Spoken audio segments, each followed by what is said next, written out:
You know, one of the intense pleasures of travel and one of the delights of ethnographic research is the opportunity to live amongst those who have not forgotten the old ways, who still feel their past in the wind, touch it in stones polished by rain, taste it in the bitter leaves of plants. Just to know that jaguar shamans still journey beyond the Milky Way, or the myths of the Inuit elders still resonate with meaning, or that in the Himalaya the Buddhists still pursue the breath of the Dharma, is to really remember the central revelation of anthropology, and that is the idea that the world in which we live in does not exist in some absolute sense, but is just one model of reality, the consequence of one particular set of adaptive choices that our lineage made, albeit successfully, many generations ago. And of course, we all share the same adaptive imperatives. We're all born, we all bring our children into the world, we go through initiation rites, we have to deal with the inexorable separation of death. So it shouldn't surprise us that we all sing, we all dance, we all have art. But what's interesting is the unique cadence of the song, the rhythm of the dance in every culture.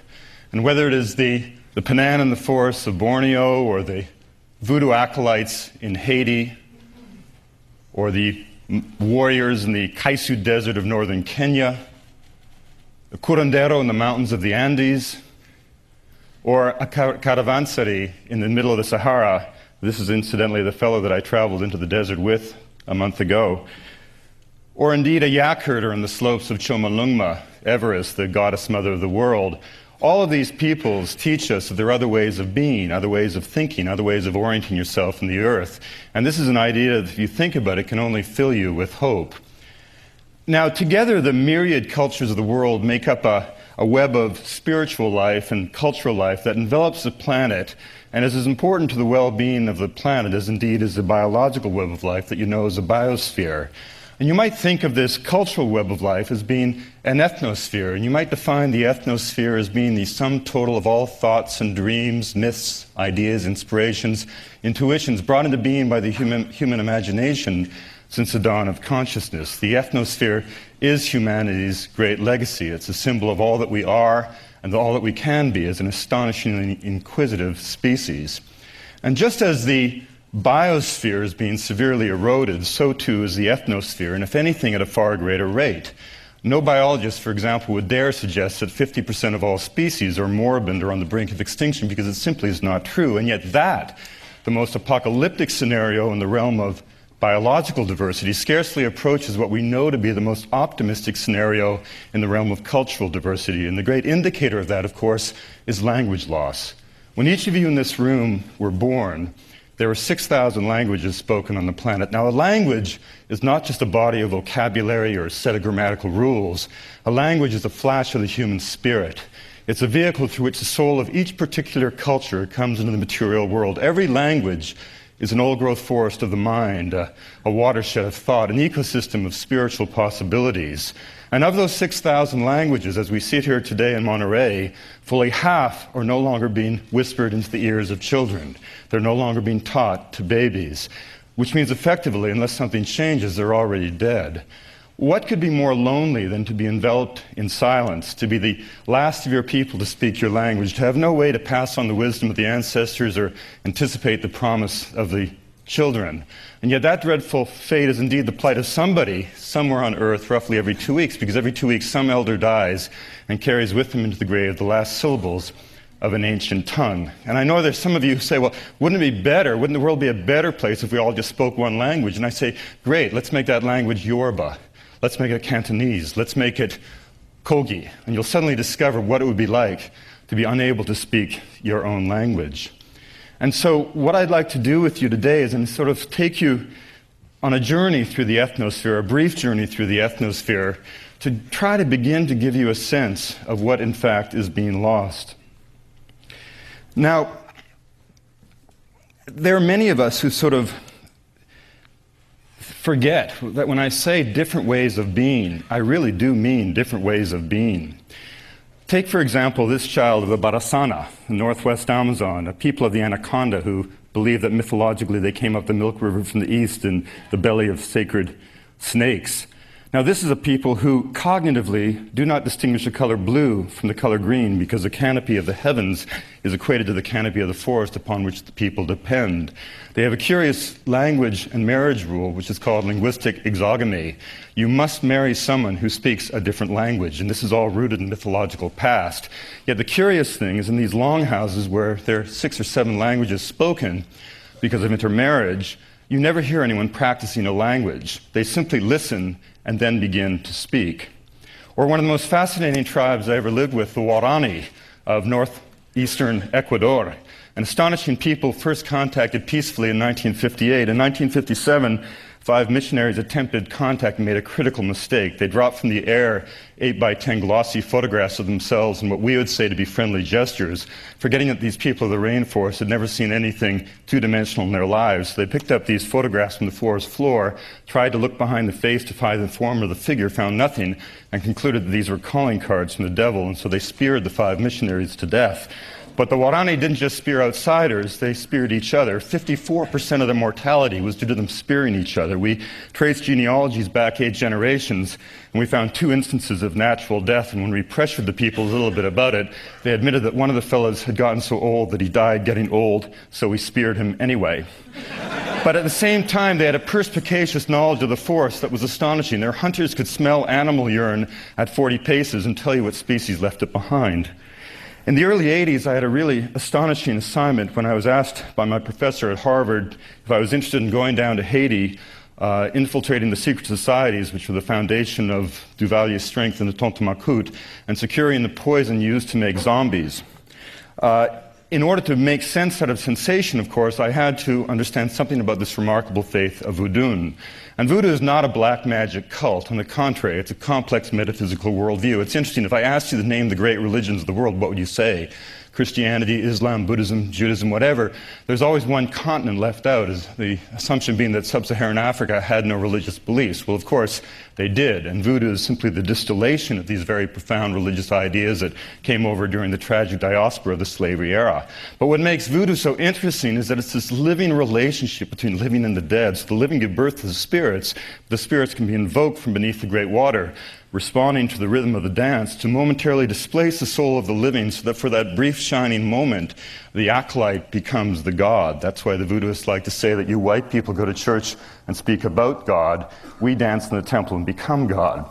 And because you are possessed, you are taken by the Spirit, how can you be harmed? So you see these astonishing demonstrations, voodoo acolytes in a state of trance, handling burning embers with impunity, a rather astonishing example of the ability of the mind to affect the body that bears it when catalyzing a state of extreme excitation. Now, of all the peoples that I've ever been with, the most extraordinary are the Kogi of the Sierra Nevada de Santa Marta in northern Colombia. Descendants of the ancient Tairona civilization which once carpeted the Caribbean coastal plain of Colombia, in the wake of the conquest, these people retreated into an isolated volcanic massif that soars above the Caribbean coastal plain. In a blood-stained continent, these people alone were never conquered by the Spanish. To this day, they remain ruled by a ritual priesthood, but their training for the priesthood is rather extraordinary. The young acolytes are taken away from their families at the age of 3 and 4, sequestered in a shadowy world of darkness in stone huts at the base of glaciers for 18 years. 2 9-year periods deliberately chosen to mimic the 9 months of gestation they spent in their natural mother's womb. Now they are metaphorically in the womb of the Great Mother. And for this entire time, they are enculturated into the values of their society, values that maintain the proposition that their prayers and their prayers alone maintain the cosmic, or we might say the ecological balance. And at the end of this amazing initiation, one day they're suddenly taken out, and for the first time in their lives, at the age of 18, they see a sunrise. And in that crystal moment of awareness of first light, as the sun begins to bathe the slopes of this stunningly beautiful landscape, suddenly everything they have learned in the abstract is affirmed in stunning glory. And the priest steps back and says, you see, it's really as I've told you, it is that beautiful. It is yours to protect. They call themselves the elder brothers, and they say, we, who are the younger brothers, are the ones responsible for destroying the world.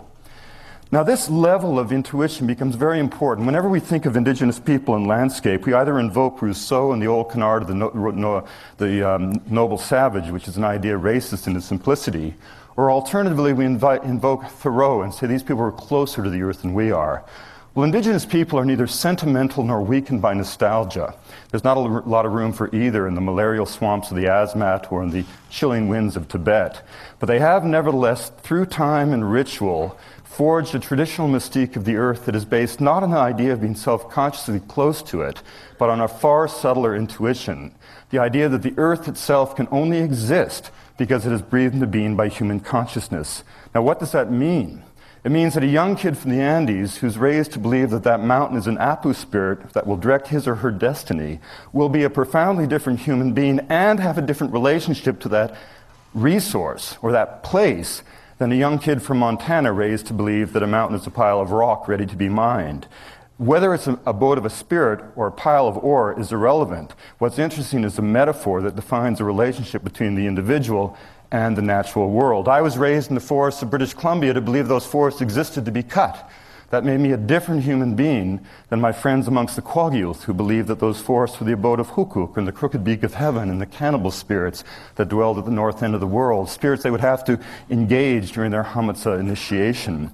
Now, if you begin to look at the idea that these cultures could create different realities, you can begin to understand some of their extraordinary discoveries. Take this plant here. It's a photograph I took in the northwest Amazon just last April. This is ayahuasca, which many of you have heard about, the most powerful psychoactive preparation of the shaman's repertoire. What makes ayahuasca fascinating is not the sheer pharmacological potential of this preparation, but the elaboration of it. It's made really of two different sources. On the one hand, this woody liana, which has in it a series of beta-carbolines, harmine, harmaline, mildly hallucinogenic. To take the vine alone is rather to have sort of blue, hazy smoke drift across your consciousness. But it's mixed with the leaves of a shrub in the coffee family called Psychotria viridis. This plant has in it some very powerful tryptamines, very close to brain serotonin, dimethyltryptamine, 5-methoxydimethyltryptamine. If you've ever seen the Yanomami blowing that snuff up their noses, that substance they make from a different set of species also contains 5-methoxydimethyltryptamine. To have that powder blown up your nose is rather like being shot out of a rifle barrel lined with Baroque paintings and landing on a sea of electricity. It doesn't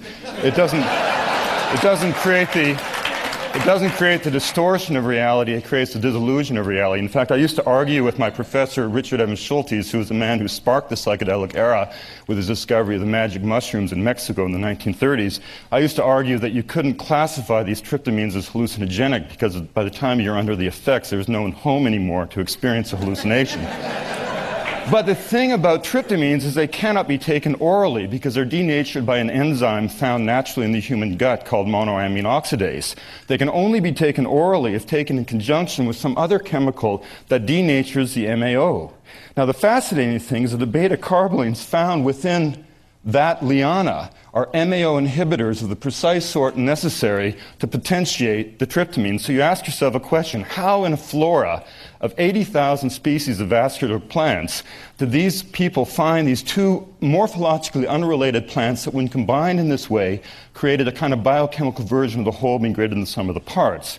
Well, we use that great euphemism, trial and error, which is exposed to be meaningless. But you ask the Indians and they say the plants talk to us. Well, what does that mean? Well, this tribe, the Kofan, has 17 varieties of ayahuasca, all of which they distinguish at great distance in the forest, all of which are referable to our eye as one species. And then you ask them how they established their taxonomy, and they say, I thought you knew something about plants. I mean, don't you know anything? And I said, no. Well, it turns out you take each of the 17 varieties on the night of a full moon, and it sings to you in a different key. Now, that's not going to get you a PhD at Harvard, but it's a lot more interesting than counting stamens. Now, the problem is that even those of us sympathetic with the plight of indigenous people view them as quaint and colorful, but somehow reduced to the margins of history as the real world, meaning our world, moves on. Well, the truth is the 20th century, 300 years from now, is not going to be remembered for its wars or its technological innovations, but rather as the era in which we stood by and either actively endorsed or passively accepted the massive destruction of both biological and cultural diversity on the planet. Now, the problem isn't change. All cultures through all time have constantly been engaged in a dance with new possibilities of life. And the problem is not technology itself. The Sioux Indians did not stop being Sioux when they gave up the bow and arrow any more than an American stopped being an American when he gave up the horse and buggy. It's not change or technology that threatens the integrity of the ethnosphere. It is power, the crude face of domination. And whenever you look around the world, you discover that these are not cultures destined to fade away. These are dynamic, living peoples being driven out of existence by identifiable forces that are beyond their capacity to adapt to. Whether it's the egregious deforestation in the homeland of the Penan, a nomadic people from Southeast Asia, from Sarawak, a people who lived free in the forest until a generation ago, and now have all been reduced to servitude and prostitution on the banks of the rivers, where you can see the river itself is soiled with the silt that seems to be carrying half of Borneo away to the South China Sea, where the Japanese freighters hang light on the horizon, ready to fill their holds with raw logs ripped from the forest. Or in the case of the Yanomami, it's the disease entities that have come in the wake of the discovery of gold. Or if we go into the mountains of Tibet, where I'm doing a lot of research recently, you'll see it's a crude face of political domination. You know, genocide, the physical extinction of a people, is universally condemned, but ethnocide, the destruction of a people's way of life, is not only not condemned, it's universally, in many quarters, celebrated as part of a development strategy. And you cannot understand the pain of Tibet until you move through it at the ground level. I once traveled 6,000 miles from Chengdu in western China overland through southeastern Tibet to Lhasa with a young colleague, and it was only when I got to Lhasa that I understood the face behind these statistics you hear about. 6,000 sacred monuments torn apart to dust and ashes. 1.2 million people killed by the cadre during the Cultural Revolution. This young man's father had been a scribe for the Panchen Lama. That meant he was instantly killed at the time of the Chinese invasion. His uncle fled with His Holiness in the diaspora that took the people to Nepal. His mother was incarcerated for the crime of being wealthy. He was smuggled into the jail at the age of 2 to hide beneath her skirt tails because she couldn't bear to be without him. The sister who had done that brave deed was put into an education camp. One day she inadvertently stepped on an armband of Mao, and for that transgression she was given 7 years of hard labor. The pain of Tibet can be impossible to bear, but the redemptive spirit of the people is something to behold. And in the end, then, it really comes down to a choice. Do we want to live in a monochromatic world of monotony, or do we want to embrace a polychromatic world of diversity? Margaret Mead, the great anthropologist, said before she died that her greatest fear was that as we drifted toward this blandly amorphous generic worldview, not only would we see the entire range of the human imagination reduced to a more narrow modality of thought, but that we would wake from a dream one day having forgotten that there were even other possibilities. And it's humbling to remember that our species has perhaps been around for 600,000 years. The Neolithic Revolution, which gave us agriculture, at which time we succumbed to the cult of the seed, the poetry of the shaman was displaced by the prose of the priesthood, we created hierarchy, specialization, surplus, is only 10,000 years ago. The modern industrial world as we know it is barely 300 years old. Now, that shallow history doesn't suggest to me that we have all the answers for all of the challenges that will confront us in the ensuing millennia. When these myriad cultures of the world are asked the meaning of being human, they respond with 10,000 different voices. And it's within that song that we will all rediscover the possibility of being what we are, a fully conscious species, fully aware of ensuring that all peoples in all gardens find a way to flourish. And there are great moments of optimism. This is a photograph I took at the northern tip of Baffin Island when I went narwhal hunting with some Inuit people. And this man, Olayak, told me a marvelous story of his grandfather. The Canadian government has not always been kind to the Inuit people, and during the 1950s, to establish our sovereignty, we forced them into settlements. This old man's grandfather refused to go. The family, fearful for his life, took away all of his weapons, all of his tools. Now, you must understand that the Inuit did not fear the cold, they took advantage of it. The runners of their sleds were originally made of fish wrapped in caribou hide. So this man's grandfather was not intimidated by the Arctic night or the blizzard that was blowing. He simply slipped outside, pulled down his sealskin trousers, and defecated into his hand. And as the feces began to freeze, he shaped it in the form of a blade. He put a spray of saliva on the edge of the shit knife, and as it finally froze solid, he butchered a dog with it. He skinned the dog and improvised a harness, took the rib cage of the dog and improvised a sled, harnessed up an adjacent dog, and disappeared over the ice floes, shit knife and belt. Talk about getting by with nothing. And this, in many ways, is a symbol of the resilience of the Inuit people and of all Indigenous people around the world. The Canadian government in April of 1999 gave back to total control of the Inuit an area of land larger than California and Texas put together. It's our new homeland. It's called Nunavut. It's an independent territory. They control all mineral resources. An amazing example of how a nation-state can seek restitution with its people. And finally, in the end, I think it's pretty obvious, at least to all of us who've traveled in these remote reaches of the planet, to realize that they're not remote at all. They're homelands of somebody. They represent branches of the human imagination that go back to the dawn of time. And for all of us, the dreams of these children, like the dreams of our own children, become part of the naked geography of hope. So what we're trying to do at the National Geographic, finally, is we believe that politicians will never accomplish anything. We think that polemics are not persuasive, but we think that storytelling can change the world. And so we are probably the best storytelling institution in the world. We get 35 million hits on our website every month. 156 nations carry our television channel. Our magazines are read by millions. And what we're doing is a series of journeys to the ethnosphere where we're going to take our audience to places of such cultural wonder that they cannot help but come away dazzled by what they have seen, and hopefully therefore embrace gradually, one by one, this central revelation of anthropology, that this world deserves to exist in a diverse way, that we can find a way to live in a truly multicultural, pluralistic world where all of the wisdom of all peoples can contribute to our collective well-being. Thank you very much.